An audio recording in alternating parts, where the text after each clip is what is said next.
Hey guys, LevelCap here, and welcome to another episode of This Week in Gaming. A second closed alpha for Battlefield 5 is launching on the 14th. It was accidentally revealed earlier this week in the Origin game client. An official announcement quickly followed with additional details about what players can expect. Anyone that had access to the first closed alpha gets automatic access to the new one. As for what's changed, the list isn't very extensive. DICE claim they fixed the squad join system, which means friends might actually get to play together this time around. Content-wise, the second alpha won't feature any new levels, weapons, or models. Damage values for the majority of the weapons have been adjusted, however. The changes are intended to more clearly define each weapon's role. SMGs being relegated more to close quarters and less effective at further ranges. Rifles will be slightly weaker up close but stronger at medium range. The Kar 98's bullet velocity has also been slowed down to increase bullet drop. I'm looking forward to trying out the new changes and seeing how it affects the overall gameplay. With the open beta just around the corner for Battlefield 5, it's not unexpected to see this alpha being so similar to the first one. It's a little disappointing that we're not getting a look at a new map or mode, however. We also don't know if the first alpha's numerous bugs have been addressed at all. Hopefully there's some good bug fixes regarding the squad system and the 3D spotting mechanic. Speaking of betas, Insurgency SANDSTORM's pre-order beta is now live. Players that bought the game in advance have full access to a wide variety of content, including 3 maps, 3 modes, and a ton of weapons to choose from. A second beta will add more content, including 3 additional maps down the line. Generally speaking, I really enjoyed playing this beta, but the performance is leaving a lot to be desired. The developers have said, however, that they've left all optimization to the very last pass of this game, so there's a chance we could see a very big bump in performance between now and final release. Check out my full first impressions video for more information on this beta. Following last week's positive PUBG news, this week was also very good for the game. Update 19 has been released to live servers, bringing a number of small improvements to both the UI and overall performance. But even more importantly, PUBG Corp have finally published an extensive list of all the things they're planning to address. The list is available at fix.pubg.com and is part of a larger effort to get the game up to snuff. Nearly every outstanding issue with the game, from desync to vehicle damage bugs, pops up somewhere on the site. Each issue is explained in varying degrees of detail. The major issues are scheduled to be addressed by sometime in October. Of course, a bug list on a fancy website doesn't mean much for the actual game, but PUBG Corp making a serious effort to communicate what work is being done on the game is very important. PUBG is infamous for various bugs and shortcomings. Having some insight into what devs are working on really does a lot to ease players' frustration. We get info here and there from the PUBG community managers, but it's rare to see a comprehensive list that addresses such a wide variety of issues and content. Fingers crossed that they can actually deliver. PUBG's current event mode is a frying pan and grenade only deathmatch set on Erangel. The first map ever made for Rainbow Six Siege, Hereford Base, is getting a staggering overhaul. The entire map has been reworked from the ground up to fit with the more complex designs of later maps.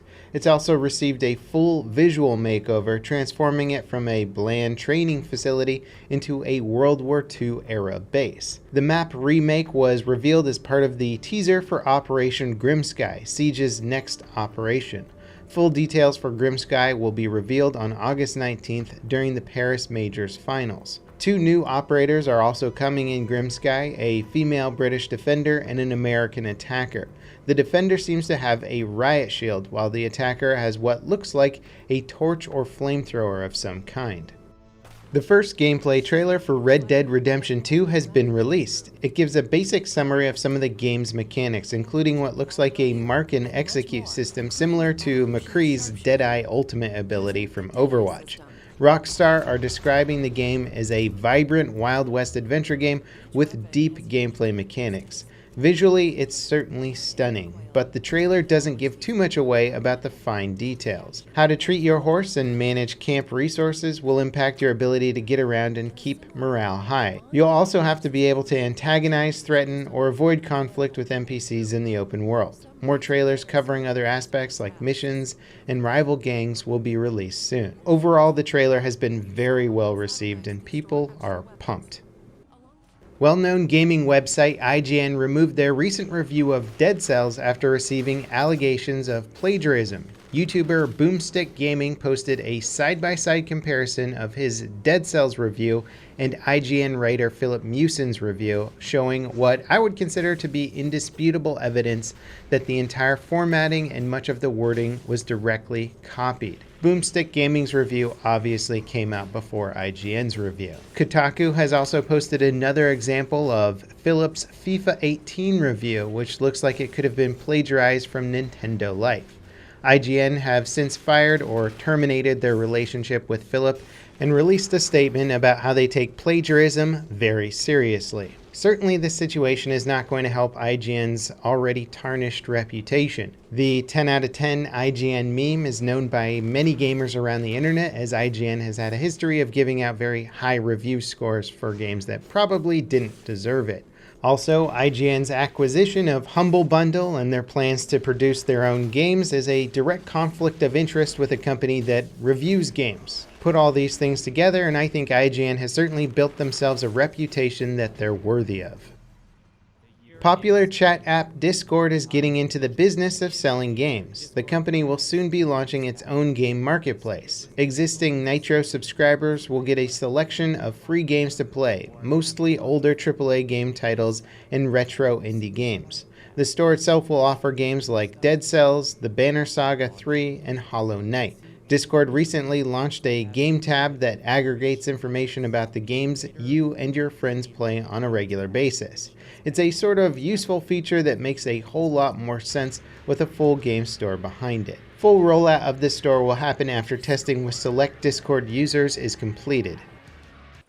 FORTNITE's building meta is undergoing a minor change. The hit points of each building material, wood, metal, and stone, is getting a slight buff. Wood, however, is barely getting a buff though. Metal and stone structures, however, will take one additional shot from an assault rifle to destroy, while wood buildings will break in basically the same amount of shots as before.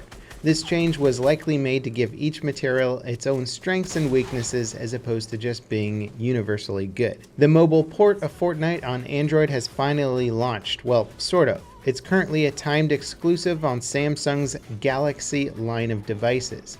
The port is currently in beta and will eventually include many more Android devices like Google Pixel and OnePlus 6. The game has been on iOS for some time now, where it's made an absolute killing in sales and player count. Destiny 2's Forsaken expansion is getting closer every day. This week, Bungie revealed the DLC Raid in a new trailer. Named Dreaming City, they're calling it the largest endgame experience yet for a Destiny title. Raids are one of the most popular things to do in Destiny games, and this one looks pretty massive.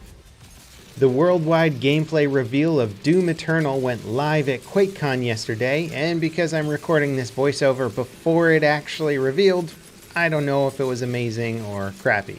I'm going to go with amazing though, since their first teaser trailer looked truly phenomenal. The gameplay of the first game was an absolute blast, and if they can improve upon that in any way whatsoever, I'm already sold. Recent lawsuits filed by Nintendo have put ROM distribution sites in peril. For years, these websites have shared digital copies of thousands of classic games for Nintendo consoles. Until now, Nintendo has been mostly quiet about ROMs being shared.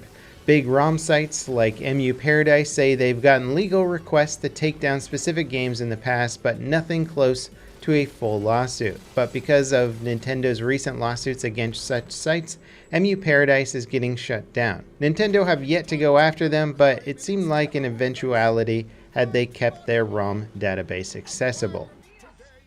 In our final story this week, the German government is easing restrictions on Nazi symbolism in games. For years, game studios have had to ship unique versions of their games for German players, censoring swastikas, Hitler's likeness, and other facets of their games to meet Germany's strict rules. While the new position is more relaxed, it's still not a universal good to go. So don't expect every game ever censored in Germany to suddenly be littered with Nazi imagery.